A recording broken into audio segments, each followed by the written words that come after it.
Durant mes premières années de sculpture, je dirais que ma façon de travailler était plutôt classique, au sens où j'étais face à un morceau de pierre ou de terre ou de bois, et je cherchais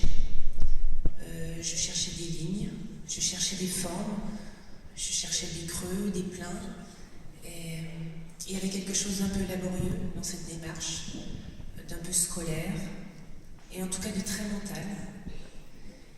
Alors au final, j'obtenais toujours une sculpture, ça c'est sûr, qui était techniquement faite dans toutes les règles de l'art, mais je la ressentais finalement à chaque fois juste comme un objet de décoration, rien de plus. Et puis, il y a eu un jour spécial où tout a changé. Alors je n'avais rien fait de particulier pour ça. Ce jour-là, j'étais juste en train de modeler un morceau de terre.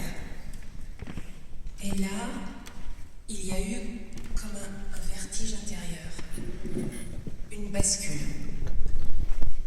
Et à ce moment-là, mes mains se sont mises à courir seules dans la terre et une sculpture est apparue sur mon écran intérieur, une sculpture terminée, aboutie. Et j'ai compris à ce moment-là que c'était la sculpture qui était ce jour-là en gestation dans ce morceau de terre. Et à partir de ce jour-là, je dirais que je ne cherche plus mes sculptures, je les trouve. Et c'est chaque fois une expérience bouleversante. Alors je la vis comme une grâce, au sens de magnifique cadeau de la vie. Et aussi comme un état d'être d'une grande délicatesse, d'une grande noblesse et d'une grande pureté.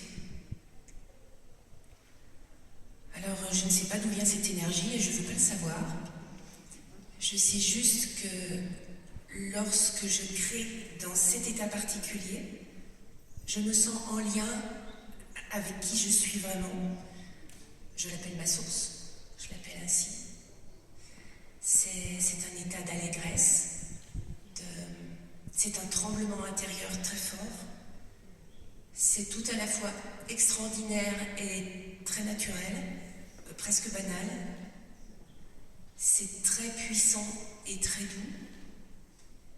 Et c'est surtout un état d'immense amour qui fait que l'œil devient visionnaire et que la main devient intuitive.